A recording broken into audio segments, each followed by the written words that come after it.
Okay, well, this is Debbie Skyrme, and I'm Celebrant Spain, and I'm a celebrant in Spain, surprisingly. Now, I'm very lucky to have with me Sigurdur, who's in Iceland. And not only that, he's on his way to a wedding, and not only that, he's standing on the police commissioner's lawn, so he Yes, I could am. be arrested at any moment. For trespassing. Would you like to introduce yourself? Yes, my name is Sigurdur Runarsson. That's the Icelandic pronunciation of my name. Mostly in English, I'm called Sigurdur, Runarsson, or Sigi. I know it's a different word in English, having a Sigi, but many people call me Sigi in England, definitely. So that's fine with me. That's So lovely. I'm a celebrant with the Icelandic Humanist organization. And for the last 3 years, I've also been a celebrant for the Norwegian Humanist organization. But that's because I started doing work for the Humanists here in Iceland. Then because of changes in my life, I moved to Norway. And I started working for them as well. And now I'm recently moved to Iceland again. And now I'm building up my Celebrant business here in Iceland. And in association with the Icelandic Humanists. That's me. Fantastic. Well, whilst here in Spain, we can only officiate symbolic weddings. I understand that the Humanist organisation is a recognised faith in Iceland and in Norway, so you can actually officiate legal marriages as well as the wedding ceremony, can't you? That's true. The Humanists here in Iceland are registered as a faith or a life stance organization, I think it's called in English, as well as in Norway and Sweden. But Denmark, they don't have that permission or the legal right to do it yet. But in Iceland, um, I am registered with the Home Office, I guess you call it, and I have permission to wed people, and that's legal marriages. But maybe 10 or 20% of what we do is non-legal weddings. Yes. And yes. we have only been allowed to do this since 2013. So before that, we did only the ceremonies without the legal procedure. Yeah. But in 2013, the Icelandic Humanists, they got registered as a life stance organization. And after that, we provide this service. And it has actually been quite a success. And it's growing every year. And today, well, we could say last year, because everything's changed this year. Last year, we had over 60% of elopements or weddings from couples from other countries coming to Iceland just to do their weddings here. And they even come two together or maybe a small family and do their weddings here. So it's over 60% of what we do here. And that's exactly what I'm on my way to do now. I'm going to one of the great waterfalls we have, Celebrant Spain, here in the south, and doing hopefully a wonderful wedding with only the couple and me and the photographer. They come from Sweden actually, but they are originally from Croatia and Serbia. So definitely a lot of multinational. Yes, we get a lot of that. Yeah. I've seen some of your photos, and you have the most incredible locations that you can go to for elopements. I particularly love doing elopements myself because of the intensity of the ceremony. What is it about elopements that you like? I think in well, it's a good question because I do like 50% Icelandic weddings inside. Yeah, this typical native, or what do you call it, a native wedding. But the elopements, the tourist, it's in many ways it's a great opportunity for me to get to know my country again as a tourist, because I'm traveling with the couples and their family to places that I might have been on before, but it's always strange to get to know your places again through the eyes of strangers or through the eyes of foreigners, I could say, That's because so they, true.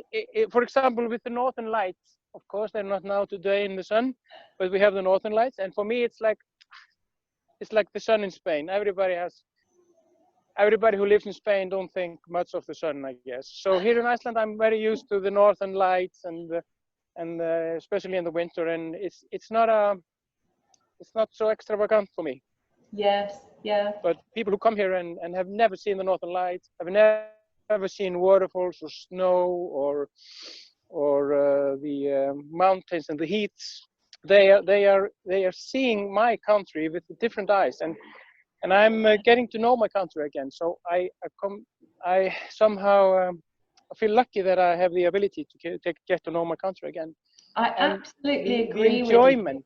Yeah, yeah. It's so wonderful. It's a really privileged position to be in, isn't it? To travel around our countries and be paid to do that and be present on the happiest day of somebody's life and often get a glass of champagne as well.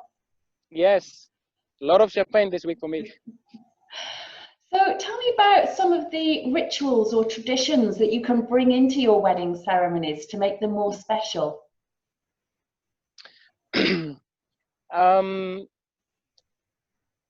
When we do these elopements, we try to write in as much personal detail as we can, but not all of the couples are looking for that, and some of them don't travel with the family. So we have some personal text and the story of the couple, but they're not really looking for that. They're more looking for the nature and doing it in nature. So then we are maybe down to showing them or introduce them to Icelandic customs, and we have used some kind of an old Viking traditions. We drink beer or non-alcoholic beer from the sheep's horn. Yes. And we've made like vows that accommodate drinking to the vows instead of saying them or confirming them by word. They drink to each other. Of course, it's drinking from a sheep's horn is maybe not very hygienic, but of course we have made some kind of glasses inside of the sheep's horn, and then we can drink from it. And today we are using special kind of glasses that are shaped, and they have the shape of the sheep's horn, so we can use glasses as well. And we try to bring some of our old culture into some of the ceremonies. We read from old scriptures, which are called Hávamál, which is like a self-help book from 900th century, or maybe over 1100 years old. And this is like self-help book, how to behave in public and how to behave when you are home, how to behave when you have visitors and such. And it is kind of ritual, but it's more for information and to bring some kind of old Icelandic, Norwegian effect on the ceremony. Yeah. And beer and drinking from the horn. This is all coming from the old culture. But I might have to say that Icelandic and Norwegian culture are very close, and we don't maybe go into history now, but Iceland is of course settled by Norwegians originally. So everything we did here in the beginning, there was nobody living in Iceland before, and in the year 874, some people escaped or moved from Norway, and they brought all the culture, all the drinking, the wine, the food, the language even. So we have a lot of joint old history with Norway. So you might call it Norse, you might call it Norwegian or Old Norwegian, but this is our mutual heritage, and we definitely go by that. And you see it both in Iceland and Norway, and even in the Faroe Islands and Shetland Islands, and even some parts of Scotland. Yeah, yeah.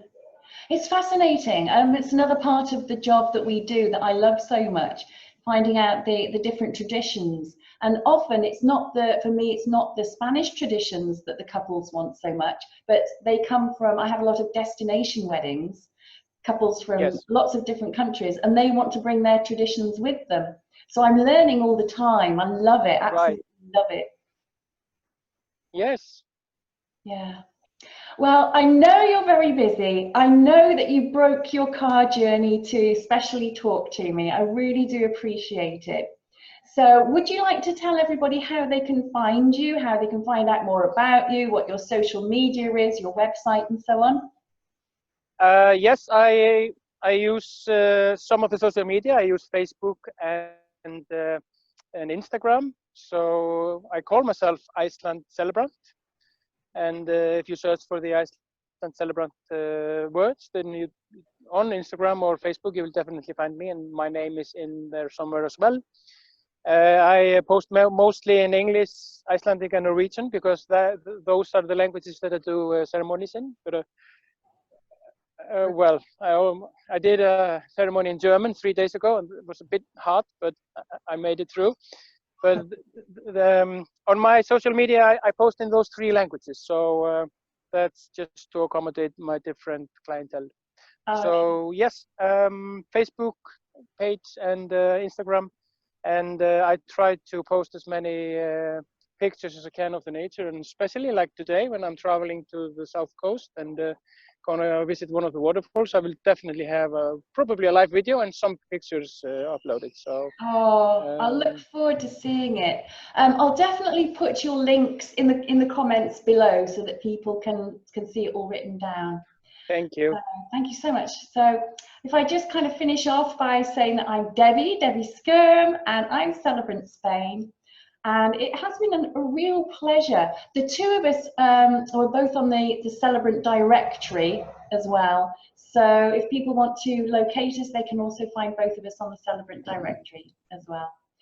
So Sigurdur, thank you so much. It's been a real pleasure. And have a safe journey. Thank you, Debbie. And have a fantastic wedding.